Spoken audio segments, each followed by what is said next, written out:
Hi friends, నమస్తే. Welcome to Intibhojanam. నేను మీ ఆశా జ్యోతి.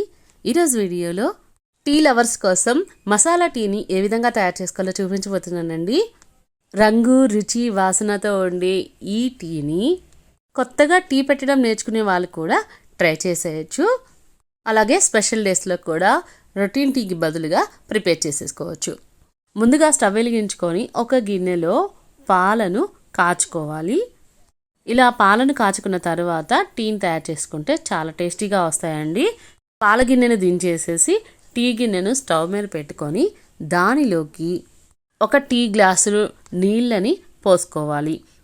ఇక్కడ నేను 2 గ్లాసుల టీని తయారు చేయటం కోసం కొలతలు చూపిస్తున్నానండి.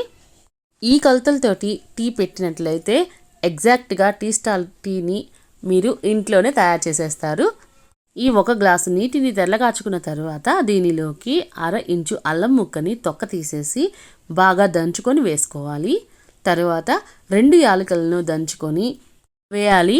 ఆ తర్వాత 1 ఇంచు దాల్చిన చెక్కని, 2 లవంగాలని, అలాగే తీపికి సరిపడినంత చక్కెరని యాడ్ చేసుకోవాలి.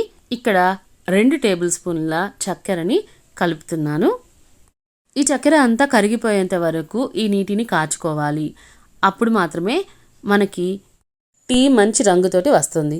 ఇప్పుడు దీనిలోకి 1 టేబుల్ స్పూన్ టీ పౌడర్ని కలుపుకొని స్టవ్ని సిమ్లో పెట్టుకొని ఈ 1 గ్లాసు నీరంతా కూడా 1/2 గ్లాసు అయ్యేంత వరకు మరిగించుకోవాలి.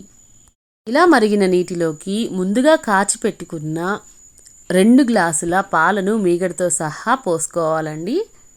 ఇలా పాలను కలిపిన తరువాత ఒక గుంట గరిటెతోటి టీని ఈ విధంగా కలుపుకుంటూ ఎత్తిపోసుకుంటూ ఉండాలి. దీనివల్ల మసాలా ఫ్లేవర్ టీ అంతా కూడా చక్కగా కలిసిపోతుంది. అలాగే టీ చిక్కబడకుండా, అడుగు పట్టకుండా ఉంటుంది. ఈ విధంగా టీని ఒక పొంగు వచ్చేంత వరకు మీడియం ఫ్లేమ్ మీద పెట్టుకొని మరిగించుకోవాలి. ఆలోపు మనకి మసాలా వాసన అంతా కూడా గుమగుమలాడుతూ బయటికి వస్తుందండి.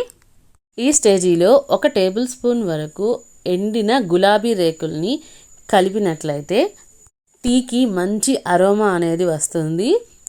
ఈ విధంగా అన్నిటినీ కలిపిన తర్వాత 2-3 పొంగులు వచ్చిన తర్వాత టీ పైన ఈ విధంగా మీగడ అనేది కడుతుంది. అంతవరకు కూడా మనము టీని మరిగించుకోవాలి.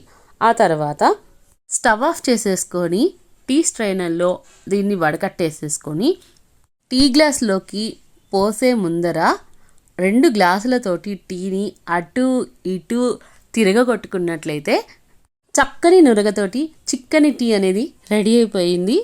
ఇలాంటి టీని వేడి వేడిగా ఒక్క గుక్క తాగితే చాలండి, దిల్ ఖుష్ అయిపోతుంది. మరి ఈ పద్ధతిలో ఒకసారి టీని తయారు చేయండి. ఎలా కుదిరిందో నా కమెంట్ సెక్షన్లో షేర్ చేసుకోండి. అలాగే వీడియో నచ్చితే మాత్రం తప్పకుండా లైక్ చేసి మీ ఫ్రెండ్స్కి, రిలేటివ్స్కి షేర్ చేయండి. మరి ఇలాంటి రెసిపీస్ కోసం ఇంటి భోజనం ఛానల్ని సబ్స్క్రైబ్ చేసుకోండి. Thank you for watching friends.